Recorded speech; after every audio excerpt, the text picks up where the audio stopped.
One take one. I am back. We're on the other side of a midsummer holiday where there wasn't a lot of wine, just because that's not the type of holiday it is. It's more beer and fatty fish type of thing. So, what can I tell you? There's a week or so where a little less wine. We had some rosés one day, probably not worth talking about too much. And then we had a barbecue wine, which is worth talking about, a 93 Rauzan-Ségla. What a wonderful wine. Really, that wine sat in the kitchen I bought it, at least 15 years ago and gifted it to my in-laws. And it sat in their warm kitchen for at least 15 years. I bought a case of it back in the day. Because Parker noted that it was a good vintage, and 93 wasn't a particularly strong year for Bordeaux. It was rainy, and the wines were a little washed out, and the maybe quality wasn't the best it could possibly be. It was great for Burgundy. A lot of Burgundies did well, especially the big names. They did really well. I remember having some Meunier 93s. Musigny's and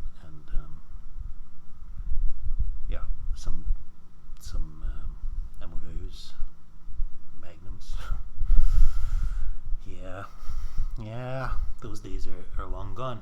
Anyway, this 93 Rauzan-Ségla was, I didn't have high hopes. I kind of imagined it was over the hill, and opened it. It had a little bit of mineral. It had a little bit of metallic to it right away, but I knew enough to just let it sit on its own and rest and wake up and see what would happen in a couple of minutes. And sure enough, 15 minutes later, this thing just balanced out and became a wonderful, perfectly mature Bordeaux. Absolutely beautifully balanced. That would have been, with a little more length, it would have been a 95 point wine, maybe 96 even. As it was, I think maybe 93, 94, 92, depending on how severe you score. And it wasn't that the length was super short or anything like that. It's just that it had so much obvious breeding and so much class. It is a Deuxième Grand Cru Classé, so it sits quite high up in the hierarchy there. And it just sort of, it didn't taper off, but it just sort of runs out of gas, maybe after 20 seconds or 25 seconds or something like that. So if it had that little extra push, that little extra drive at the end, that would have launched it into wine of the vintage territory. But it was a wonderful wine. It was one of those wines where it's hard to open something else afterwards, and we didn't. We contented ourselves with that. During a barbecue. Wow, can't say enough about that wine. I think if I see them again, I gotta remember how good that was. Broadbent as well. He wrote some really nice notes about the 93 Rauzan-Ségla. They sold in 94 to Chanel. I'm just adding that for no particular reason, but it's kind of nice to have had a vintage from pre-Chanel days, I suppose. The most recent Rauzan-Séglas I've had have been good. They've been good. They've been more powerful, I think, and rounder, but not fully mature when I drank them, so hard for me to judge. This was it was soft and yet firm, and it just had so much class. It just had so much proper French etiquette, you could say, that it was a pleasure to drink, even in the height of summer, outside at a barbecue with barbecue sauces, ribs and things like that. Still heads and shoulders above anything I drank over that 2-week period. So anyway, here we are on the other side of it. It's Canada Day, so for all my fellow knuckleheads who might be watching, happy Canada Day. By the time you see this, it won't be Canada Day anymore, but I bet you had a good one. What do we got in the glass today? Well, the first wine I'm not going to spend a lot of time with. It was just recent release purchase. It came in half bottles, and I like half bottles, and so I bought it. A little bit purplish, quite sweet fruit on the nose, more cherry, I would say. Bit simple in the mouth. Nice tannin though. Kind of a nice little presence. An easy sipper. It doesn't have that. You know when you get a very generic Bourgogne Burgundy, it gets this is a Burgundy Village level quality wise wine. But a lot of those can be very, to me, they can be a little bit kind of uninteresting. Just they're very simple and a bit rustic and heavy-handed. Maybe there's obviously not a lot of love or care put into them, and I think this is a little bit better than that. It's balanced. I think it's a nice little wine to have at an outdoor event, or for a casual bowl, or for people who just want to have it's a lunch wine. There we go. It's a lunch wine. I don't see much more than that in it, so I won't spend too much more time on it. And it is a German wine. It's Friedrich Becker's 2019 Pinot Noir from Pfalz. I think 2019, 2020 were good vintages, at least for Riesling. I'm not too sure. I haven't looked up how they did with Pinot Noir. But this is quite a lovely Pinot Noir without me thinking, oh my gosh, I need to run out and buy a case of it. I don't. I tasted it now just for the sake of this, more or less. I just opened it for casual drinking. Salute.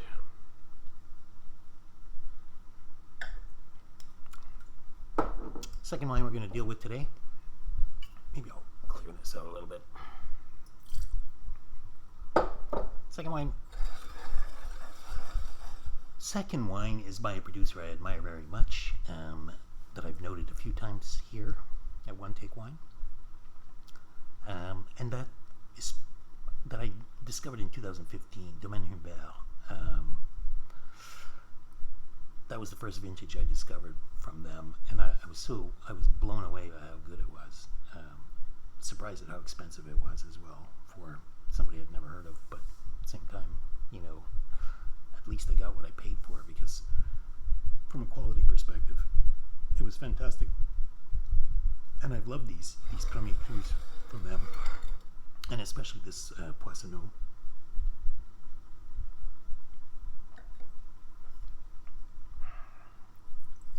So I've been trying to track down a bit of the back catalog. When I see them at auction, I kind of buy the older ones, and I see, hey, when was it? Have they always been this good and nobody noticed? That I have doubts, because normally people pick up on quality producers fairly quickly, and then they're not a secret for very long, right? I mean, if somebody's producing great wines, the world ends up knowing about it sooner or later, and usually sooner. So, and yet nobody's really talking about old Domaine Humbert. So I'm sort of, trying to find that cutoff point where all of a sudden they became my version of who Domaine Humbert is, which is from 2015 onwards. And I have had some 2014, which I think was in league with that. So I know that from that vintage they were fine. And some 2010, which was good as well. But 2010 was a fantastic vintage. So this, on the nose, has a little bit of mushroom and cellar and old school Burgundy to it. It has a smoky, very smoky yet almost sharp smoke, like acrid toast to the wood. I opened this yesterday. Now you can see maybe a little bit. It's breaking. It is breaking. There's a nice cinnamon note coming out now. Really quite big cinnamon and a little bit of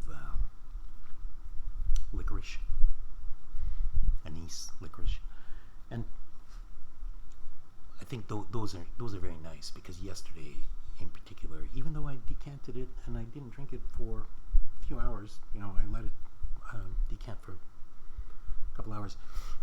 Those notes were a little hard to find over the wood, but it's still not generous. It's still not as joyful or expressive as the younger vintages are.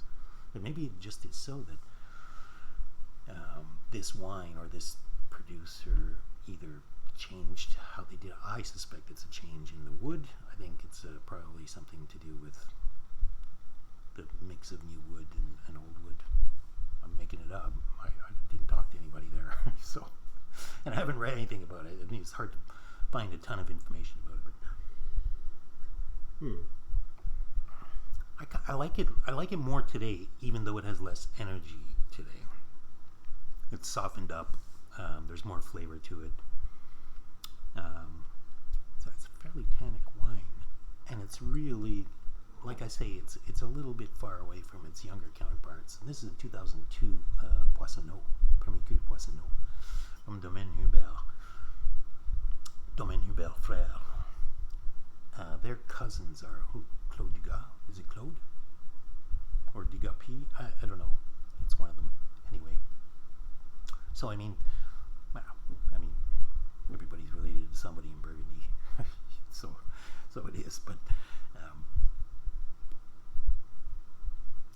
I don't know. I just it's missing the joy. It's missing the wanting to give of itself feeling. It's, you know what it reminds me of? It reminds me of, it makes me think that there's a lot of people I never understood who would say to me that they just didn't like Burgundy. They never had a good Burgundy ever, even though they these people were people who drink a lot of wine, but always kind of expressed disappointment with Burgundy. And my thinking is it's because they drank Burgundies like this that are not. The underlying quality is there, but it's hidden by something, or it's overwhelmed by some aspect of the winemaking, or the Premier Cru is there, the quality is there, there's complexity to this, but the handling of it feels wrong, like something went wrong along the way, like something it wasn't allowed to express itself in the best possible way.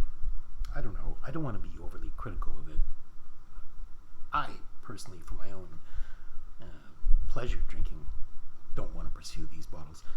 But again, from my interest in finding that cutoff point where things turned around, I'm going to pursue them a little bit. Not 05, because 05 I've had as well, and it was a little along these lines, the same sort of commentary. Maybe a little later, 08, 09. I'm gonna try in there if I see them, if they come up. And I don't think I can add much more about this other than to say probably your auction dollar is best spent elsewhere, unless you're like me, trying to figure out the producer a little bit. Nice. And I will finish this glass, but not exceptional. Okay, on to the next one. And I did it in this order for a reason. And now I'm doing it white, and you saw in the description what it was, so I'm not going to pretend you don't know what it is, but you can maybe see the color here, this lovely gold. Very ripe color, and I love this nose. It's a mixture of pear and peach, and quite fruity, very, very tutti frutti.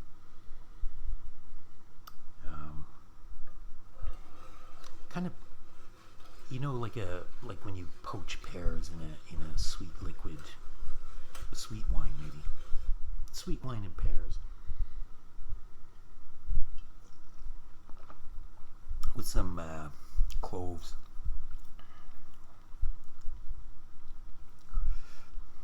Yeah, and here we're into something a little different. You'll notice I didn't didn't rinse after the red or anything like that, because I opened this yesterday as well, and so I know the wine a little bit. But I wanted to give it some air, see what it would be like today. And there's no loss of anything: drive, flavors, presence, class. This is a good wine. It's a bit cold at the moment. Maybe you see that. And here I feel, when I put it in my mouth, I get that a little bit of the waxiness of maybe Hermitage Blanc or Chardonnay du Pape Blanc, like some of those softer notes, mouthfeel notes. Very floral and very peachy. But then what happens is big entry and announcement of, yes, I confirm that what you smelled is how I'm going to taste. But it almost instantly collapses on itself, like a bubble, like one of those Asian, Chinese, soup filled sort of wontons. Just except that the wonton is the fruit, is all the flavors there, and then when all the juice comes out of it, it's actually it's all mineral. It's all very drying extract that sort of flows out of it, a very herbal, almost a Provence type of herbal feel to it, and then very stony, rocky, bubbling brookish kind of length, very long. I would say 40 seconds, 30 to 40 seconds. Well, okay, 30. I don't know, depending on how your palate is and what time of day you're drinking it. If it's a flower day or not, or a leaf day. There's a bit of salinity to it, saline, a little salt, a little ocean fishiness, which I always pick up in great wines. I really do. I know that that's not what it is, but that's what I equate it to. And here I find it very much, and it's surprising because it's nowhere near, but it's not like it's right beside the ocean or anything like that. This is a Grand Vin. This is a wine which I think you could put in a lineup of even bigger wines, and it will be beaten by those bigger wines just for its flavors, really. But it won't wilt. It won't fade away. It won't give up. You know what I mean? It's an NHL player. It's not a first division type thing.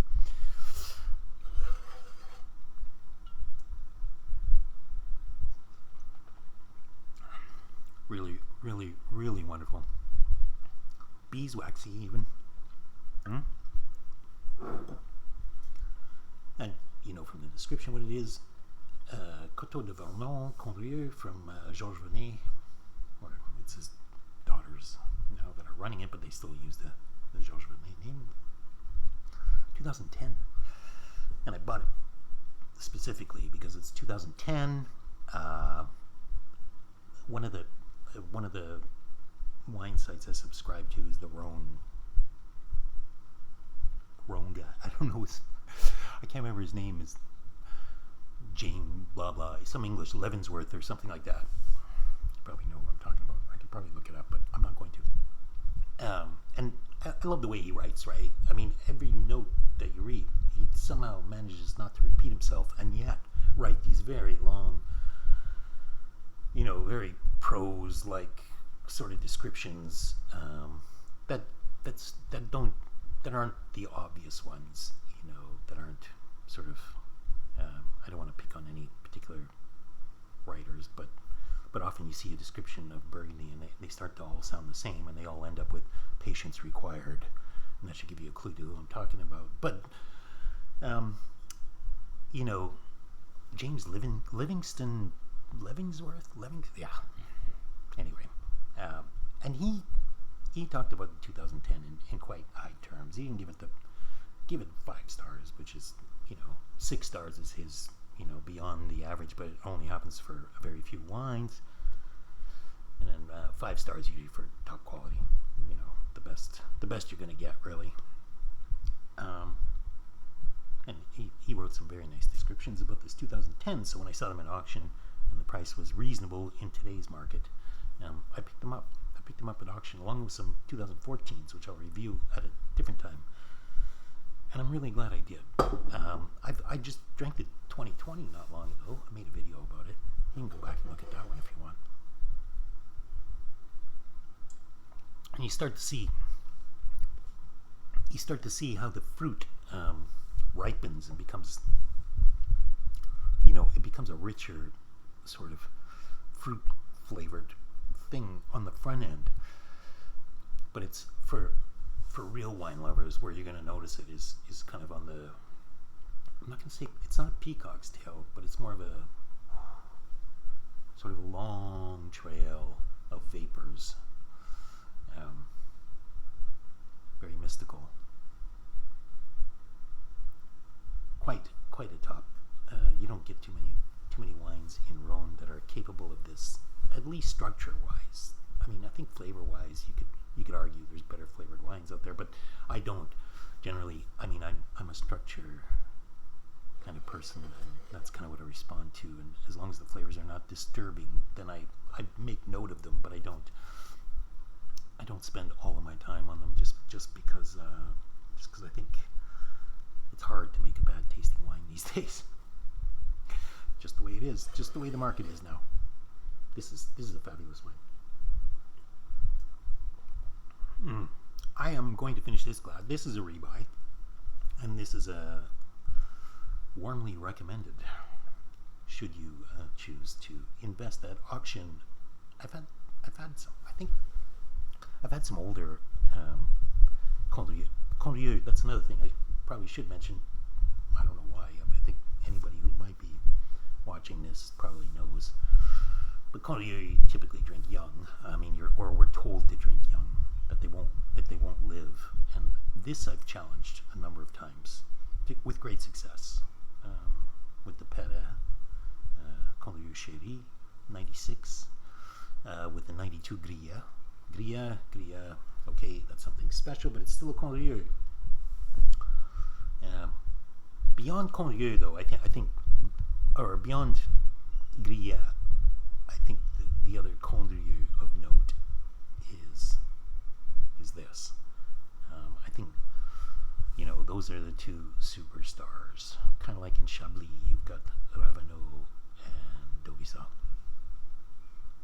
Somebody's going to get mad about this. There's going to be all kinds of producers out there that people are going to rave about, but in my opinion, though, you know what I mean. There's a couple of people who stand out, or there's a couple of producers that stand out above the crowd, and this is obviously one of them. I mean, gosh, if you see older vintages of this, just pick them up because they seem to support aging.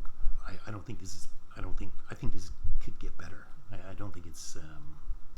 I mentioned the 93 Rauzan-Ségla earlier, and that wine is not going to get any better.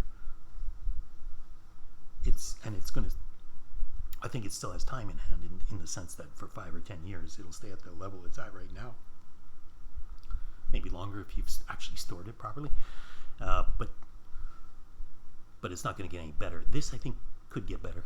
I think some of those flavors could radically change. Actually, I think it's very interesting. I have another bottle, and hopefully I have the wherewithal to sit on it and wait and see what happens. In the meantime, I'll try the 14 because I have a few of those as well. So I might as well, and that'll be a future note. And until then, stay thirsty. Thanks for watching. See you next time.